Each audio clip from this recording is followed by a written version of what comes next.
Hi, my name is Nathalie Kalbach, and I'm super thrilled that I have my very sweet friend Birgit Koopsen, or Birgit Koopsen, as some say, or we will see how she says it, with me today. Birgit, or Birgit, I'm not even trying. She's in the Netherlands, and we have known each other for many years. We have visited each other a couple times, and it's always a pleasure to see her, but she's also an absolutely amazing artist, and I love her work. It's very colorful. She will tell you a little bit about her artwork herself. Right now, as we're doing the interview, she's actually running one of her gel printing challenges, which a lot of you might know, and it's just amazing. All the amazing ideas. She's very good with techniques too. Anyway, colors, techniques. She makes amazing books. She makes beautiful paintings, and on top of it, she is also a very delightful person. So, hey Birgit, how are you? Hey, I'm fine. How are you? I'm doing good. So, Birgit, this is, I think, actually, you have been with Creative JumpStart every year from the beginning. Yes, So this from is the your very ninth beginning. time. Yes. Whew, I'm so honored. I hope it will be a 10th time next year too. Yeah, I hope so too. I'm delighted that you want to have me every year because Of I course. really, really, really love Creative Jumpstart. I think it's one of the best online workshops out there. So thank you for having me. Thank you. I didn't pay you for that. That's awesome. Right? I'm like, no, I'm kidding. You don't So know, I might send you a bill, but I wouldn't be super. No, I'm just kidding. So Birgit, tell us, for those of the few people that don't know you yet but should get to know you, tell us a little bit about you. So I said you're in the Netherlands. How did you come to do some art, and how does your artwork? What do you do? How does it look like? Well, what I do right now is mostly art journaling and gel printing, monoprinting. That's what is my favorite thing to do at the moment.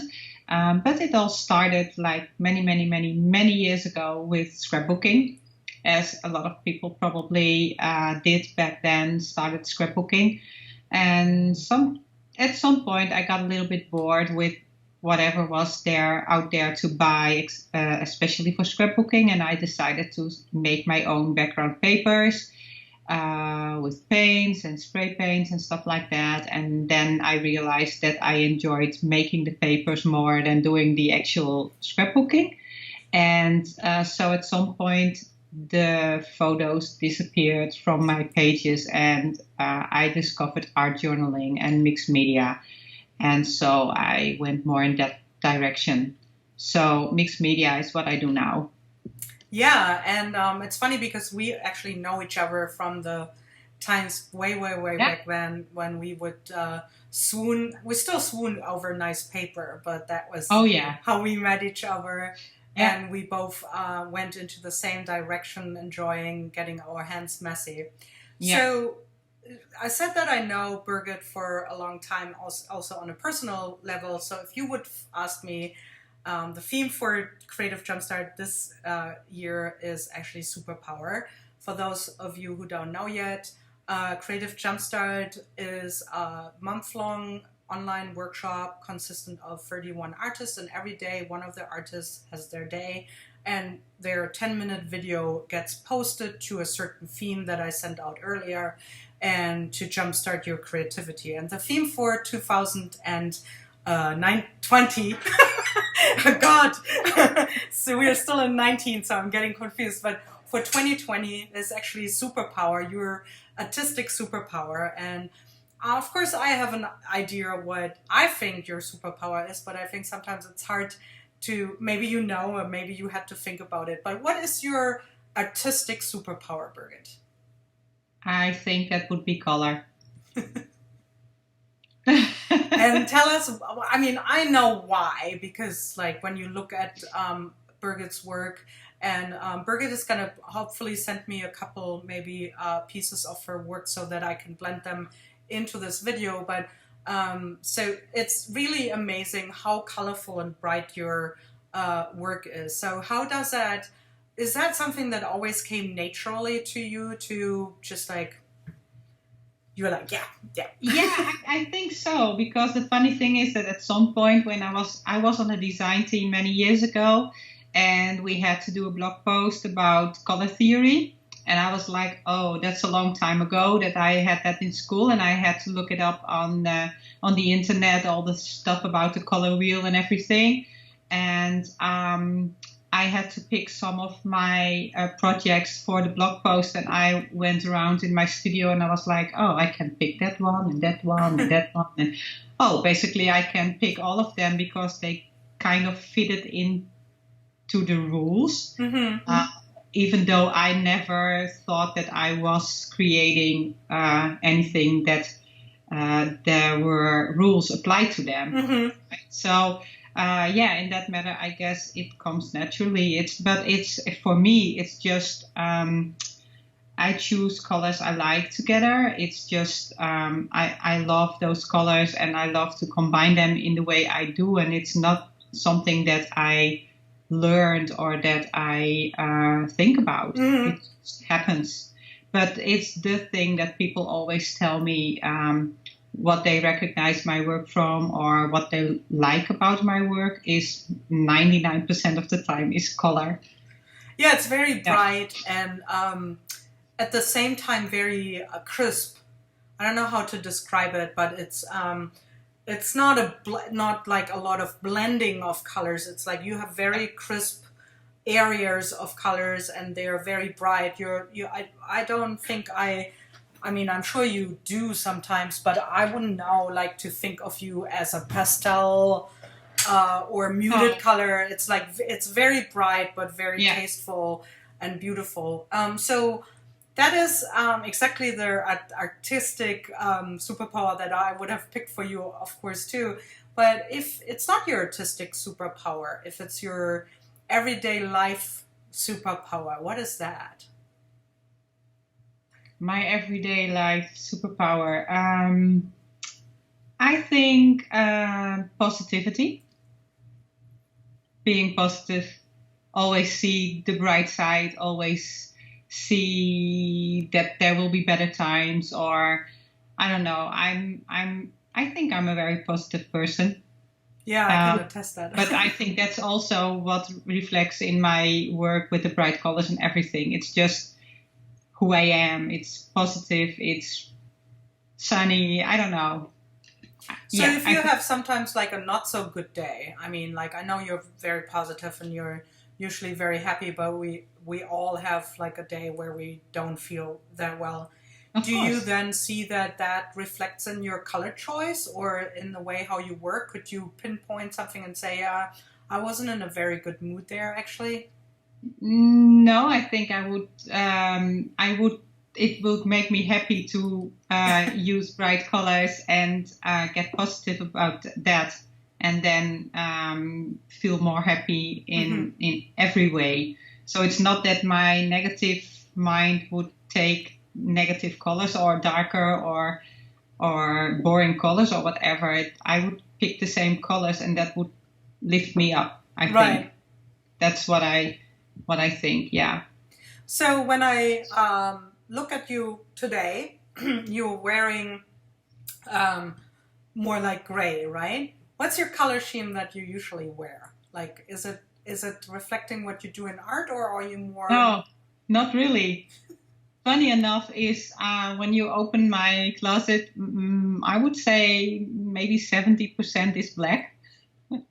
Black or gray. Or dark green. I do have some colors, but not the most. No. It's funny, right? Yeah, it is. You travel all over the world and you teach, and also not only for teaching, you also travel a lot for fun. Sometimes you were just actually teaching in Australia, and then you traveled around with your family in Australia. How does traveling inspire your art, and how do you collect that inspiration as you go? Like, do you have an art journal? Do you make notes, or is it the photos? How do you collect the inspiration that you get on your deliveries? I make photos. I tried many years to bring an art journal on vacation or on my travels and work in them, and I never do. At the first years, I brought like big suitcases, and they got smaller and smaller and smaller, and then I was just a little bit bag with some pens and a notebook, but for some reason I just can't find the time, or I just don't feel like doing it when I'm on vacation. And I think that's part of that is probably that this is how, no matter how fun it is a job. Exactly. And it's not a hobby anymore. I still very much enjoy doing it, and I'm very happy that I can do this for a living, but it is a job. So when I'm not working, I'm not doing that anymore, like art journaling on the road or anything like that. I try sometimes, and maybe when I'm alone and I have to spend an evening in my hotel room on my own, I might actually do a little bit of art journaling, but not like regularly. And so photos is for me the best way to collect whatever inspires me, and that can go from a tile on the floor to beautiful artwork on a wall, like street art, or I don't have to go to a museum or whatever to get inspiration. I can find it on the street. And it will maybe not so much really influence my daily artwork, but more the designs that I do for my stamps and stuff like that. Yeah, I think that we are very similar in that approach, that a lot of the things that I see while I travel kind of like mirror themselves, or even at my daily life in their designs. But I guess in a way you like come from a certain, so when you came back from Australia, is there something that you all of a sudden like, are you using a certain color more because you saw it there, or you wouldn't be able to pinpoint that? No, I wouldn't. No, I'm very specific in the colors that I like, and Australia is a beautiful country, but it's not that it really inspired me for color or anything. I got a little bit inspired by the Aboriginal art, but that is so specific, and that has so much meaning. Every mark they make means something that I would not dare just using random marks or figures or patterns that they use in my art, because I wouldn't know what they mean and I might offend people, or exactly. So I would not even try using that.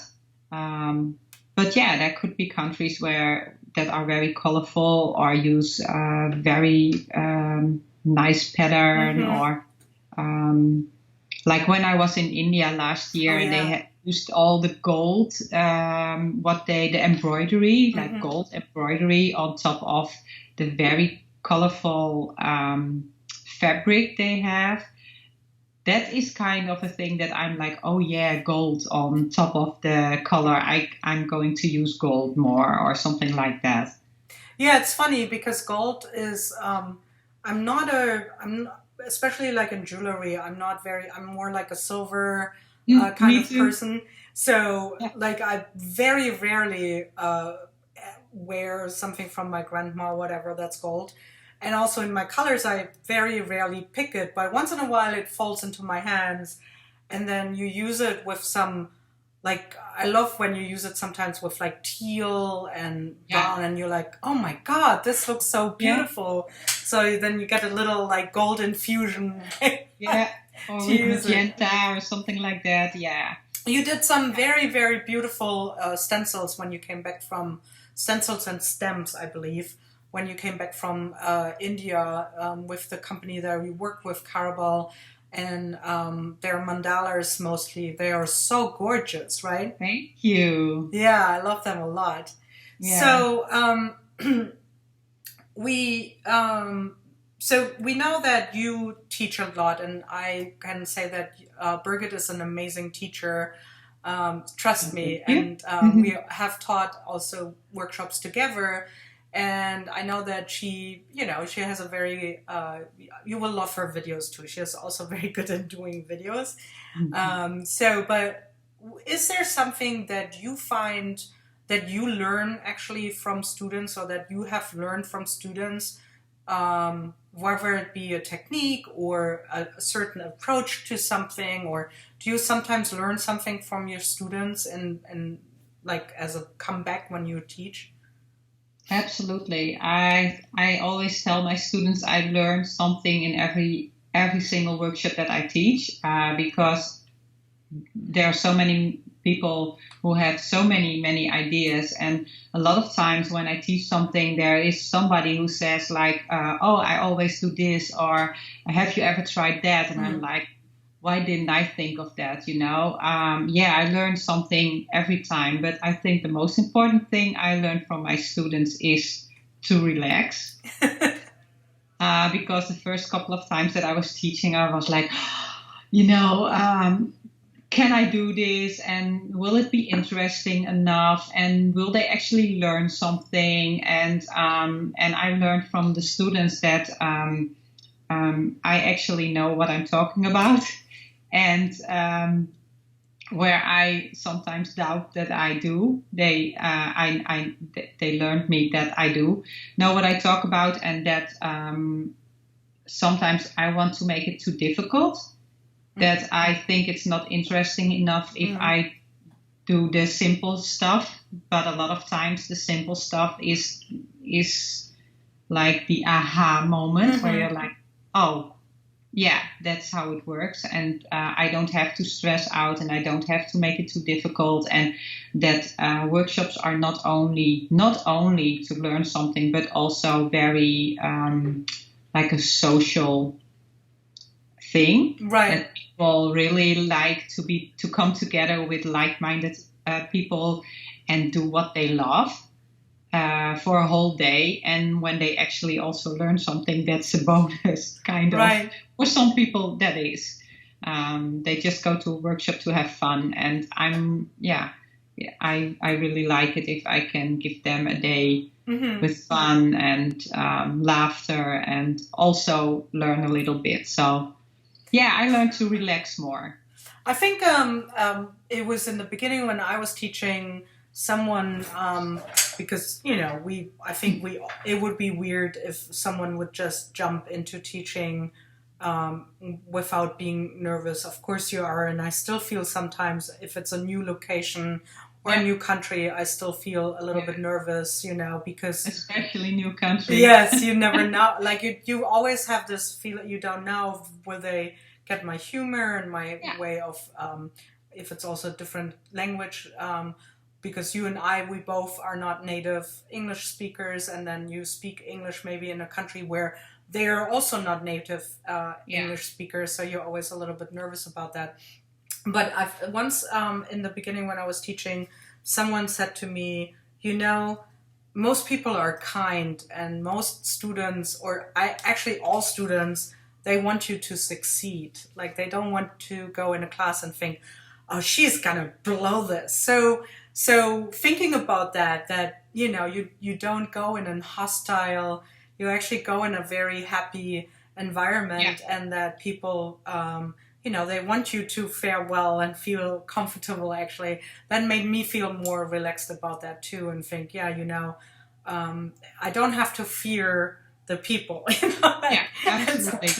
Right. And also that there are nice people everywhere in the world. Yes. It doesn't matter where you go. There are nice people everywhere, and I think that's just great that that you actually can get along with people wherever in the world they are, and that there is something like what we are doing that connects us somehow. Yes. And I think that's great. It makes it makes you hopeful. Like we have certain weird times in our history coming over and over, and you're like, oh, I don't know if how are we gonna fare together? But then when you do something like we do, and you get around, and you might meet people that are and have different opinions or beliefs or different cultures or whatever, but you see that that doesn't matter in that moment when you all are doing something creative. And I think that's also one of my favorite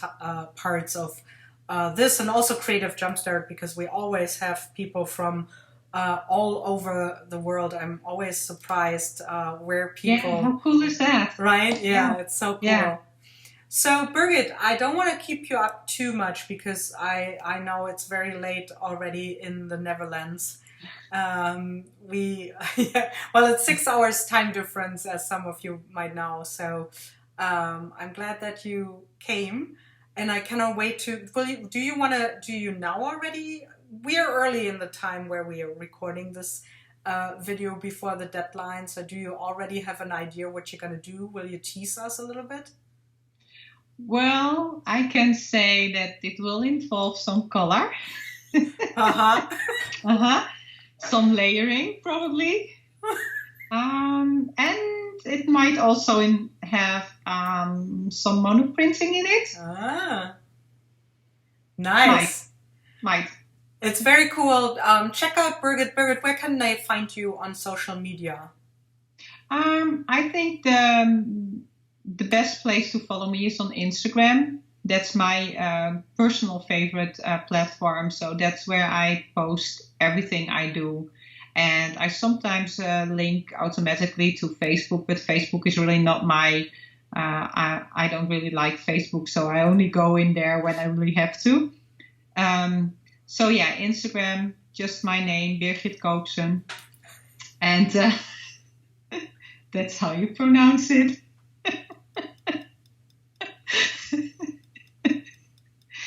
There you can find me. 20 years later, Natalie still doesn't do it right. At least I'm not calling you Bridget. Yeah, that's fine. I listen to anything.